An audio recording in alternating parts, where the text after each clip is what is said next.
Dokter kandungan menyatakan istri saya ada kemungkinan mempunyai cancer di dalam kandungan. Kalaupun kita berusaha untuk menyembuhkan itu, ada kemungkinan untuk saya tidak bisa mempunyai keturunan.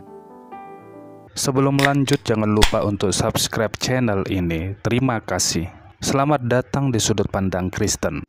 Sudut pandang kali ini akan membahas tentang perjalanan spiritual dari artis yang bernama Randy Pangalila. Ia merupakan aktor yang banyak sekali membintangi berbagai macam judul sinetron di layar televisi dan juga bermain film, serta dia juga seorang penyanyi, dan akhir-akhir ini dia dikenal sebagai seorang atlet MMA selebriti. Meskipun Randy Pangalila telah berkarir sekian lama di dunia hiburan di tanah air, tidak serta-merta membuat perjalanan hidupnya selalu berjalan mulus. Ia juga pernah mengalami kesulitan baik secara finansial maupun tentang pasangan hidupnya. Sesuatu yang mengagetkan dirinya adalah ketika ia menikah dengan istrinya, yaitu Chelsea. Dokter mengatakan bahwa istri Randy Pangalila mengidap sebuah penyakit yang cukup serius, yaitu kanker pada kandungan.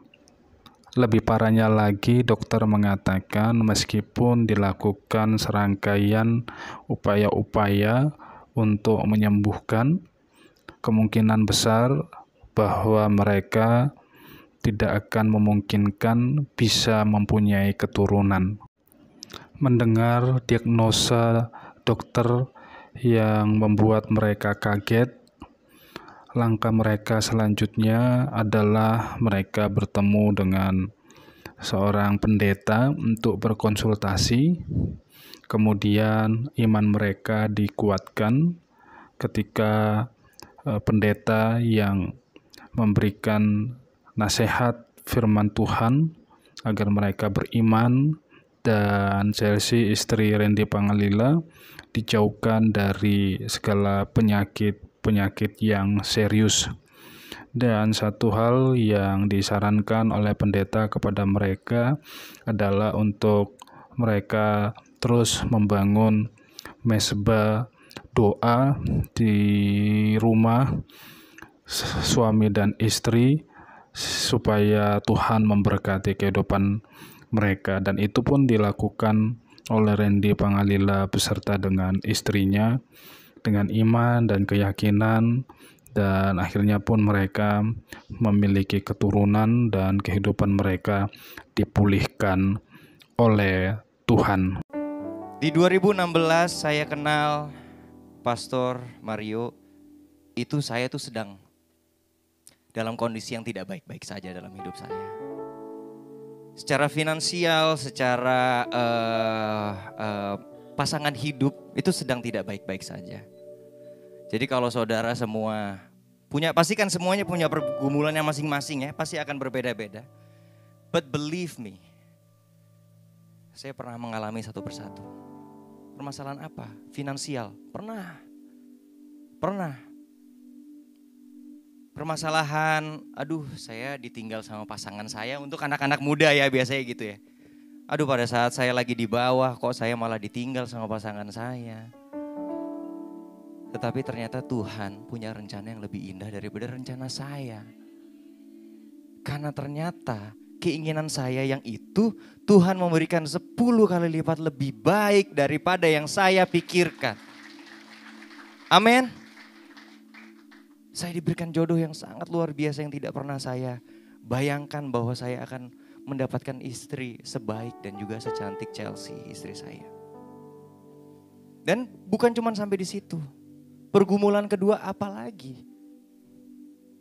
Tentang kesehatan, tentang sakit penyakit. Mungkin ada di sini yang punya pergumulan, ada keluarga, atau mungkin saudara mengalami itu. Believe me, setelah saya menikah, Dokter kandungan menyatakan istri saya ada kemungkinan mempunyai cancer di dalam kandungan.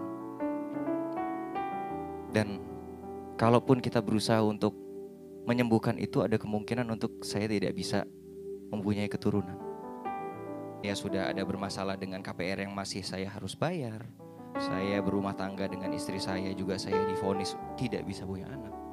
Man, sucks. Kok kayaknya maju salah mundur salah nih. Kita ketemu di Pelangi ya Pastor ya, Plaza Semanggi. Di satu kafe yang biasa aja, sepi pada saat itu. Kita pilih kafe itu karena sepi. Saya ceritakan semuanya permasalahan saya, istri saya cerita. Tentu itu adalah sebuah tekanan yang berat untuk kami. Kita sampai nangis ceritanya. Saya ingat kata-kata pastor. Itu kata manusia, Randy. Tapi buat Tuhan tidak ada yang tidak mungkin. Sama-sama kita berdoa. Dan mulai hari ini, setiap pagi kalian berdua harus berdoa sama-sama.